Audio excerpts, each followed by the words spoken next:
So Tony Bellew knocks out Valery Brudov in the 12th round to win his cruiserweight debut. And the fight was actually for the WBO International Cruiserweight title. Now, for those of you who don't know, Tony Bellew used to fight as a heavyweight when he was an amateur. And I actually watched a lot of his amateur fights at the time, because a great deal of his amateur career I was also boxing myself. So I actually watched Tony Bellew quite a few times in the amateurs as a heavyweight, and he could really punch in the amateurs. He knocked a lot of guys out clean in the amateur ranks. But as a professional, he had to drop 25 pounds to get down to light heavyweight, because most of his professional career, or all of his professional career up until tonight, had been fought at light heavyweight. 25 pounds is a lot of weight to lose. Tony Bellew was a huge light heavyweight. Okay, the guy's 6'3" tall, so he was a very big light heavyweight. And even though Tony Bellew has a lot of other holes in his game, and he's still going to have problems at cruiserweight, I always felt from the very beginning of Tony Bellew's career that cruiserweight would be a better fit for him. I just think losing that much weight when he was 25 pounds heavier as an amateur, losing 25 pounds to get down to light heavyweight, I think it just weakened him too much. And one thing which is evident from this fight against Brudov is that it did take away his power at light heavyweight, because I'm pretty sure everyone can see that he was hitting harder. I know Brudov has been stopped before and stuff like that, but he is a strong guy. He's not the biggest cruiserweight himself, but he is a strong guy, and he's been fighting at cruiserweight for many years. And Bellew scored 3 knockdowns in the fight. The last knockdown, I mean, all the knockdowns were heavy knockdowns, but the last knockdown in the 12th round was really a devastating shot. It was a left hook from Tony Bellew, who was on the back foot. Actually, very nice punch. Caught Brudov coming in and laid him out, and there was no way Brudov was going to beat that count. He was falling all over the place. So Bellew definitely is benefiting in terms of punching power, moving up 25 pounds to cruiserweight. But at the same time, there were problems in there for Tony Bellew. He had a lot of problems with, I think, Brudov's physical strength. Brudov was putting pressure on him. Bellew boxed the majority of the fight on the back foot. And like I say, even though I think Bellew's power has definitely improved with the extra 25 pounds that he's got, you know, this is not like moving from junior welterweight to welterweight. That's only a couple of pounds. We're talking about 25 pounds that Bellew has gained, right? Moving up to cruiserweight. So it's a hell of a lot of weight. And I do think his power is benefited, but the natural strength for the guys at cruiserweight is so much more than the guys at light heavyweight. So I think he did struggle with Brudov's physical strength and his presence coming in. He had a lot of problems with Brudov's jab, especially in the early rounds. Brudov was catching him with a lot of jabs. And then I believe in the 7th round it was, Bellew had, by the 7th round, I think Bellew had already knocked Brudov down twice. Correct me if I'm wrong, but he'd already dropped Brudov twice. But in the 7th round, Bellew got caught with a big shot himself. He was getting a little bit overambitious. He was, you know, feeling himself a little bit too much. And Brudov caught him with a big shot.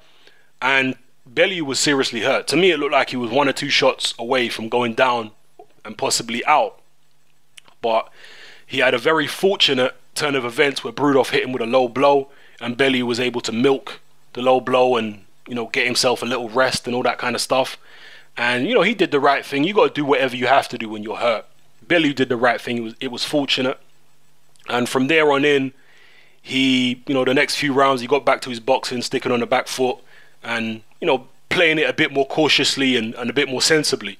It was obvious that Bellew wanted the knockout as well, because people have been questioning his power, saying they're not really sure this guy can punch. Why does he call himself Bomber? But again, I think he did show that he does have some power there, especially with the extra weight on him. And he's stronger than he was at light heavyweight. I'm not saying he's as strong as the natural cruiserweights. I mean, Bellew himself is a natural cruiserweight, okay? He's a massive guy for a light heavyweight, so he is a natural cruiserweight. But he's not yet used to being in the ring with other natural cruiserweights. He's going to have to get used to that physical strength that these guys have. So will he ever get used to it to the point where he'll be able to be one of the best cruiserweights in the world? I don't know. I have my doubts, but I definitely think he's got a better chance of winning a world title at cruiserweight than he ever had at light heavyweight. That's what I do believe. So in the end, it was an entertaining fight. Bellew got the victory that he wanted in his cruiserweight debut. It was for some type of international title. And he marches on. He's definitely going to need a lot of work before they put him anywhere near a world title, a world champion. He's going to need a lot of strength work. He also looked quite gassed in this fight. Now, it could be the fact that he was really trying to sit down on his punches. That might be the reason why he was gassed. Or again, it could be the weight, because, like I say, this ain't like moving from junior welterweight to welterweight. This is a massive amount of weight that he's carrying on him now compared to before. An extra 25 pounds, that extra weight could tire you out, if you get what I'm saying. So I know, you know, normally putting on weight, especially when it's natural weight like water weight, is going to help you. But in this instance, Bellew moving up to cruiserweight, I'm sure he would have been doing a lot of strength and conditioning training, a lot of probably weights and stuff like that, eating a lot more, you know, taking in a lot more protein and whatnot. So to make that transition in one fight, it's going to take him a while to get comfortable at the weight and to really feel, you know, 100% with all the extra poundage on him. So we'll see how it goes, but I think he needs a few more fights to adjust into the cruiserweight division. And if he wins those fights, then maybe go for a world title run. Because at the end of the day, that's what he's in boxing for. You know, whether he makes it as a world champion or not, it's neither here nor there to us, to be honest with you, because he wants to become a world champion. So if he's going to become a world champion and give himself the best shot, he needs a few more fights against strong cruiserweights who are not too dangerous that they might beat him.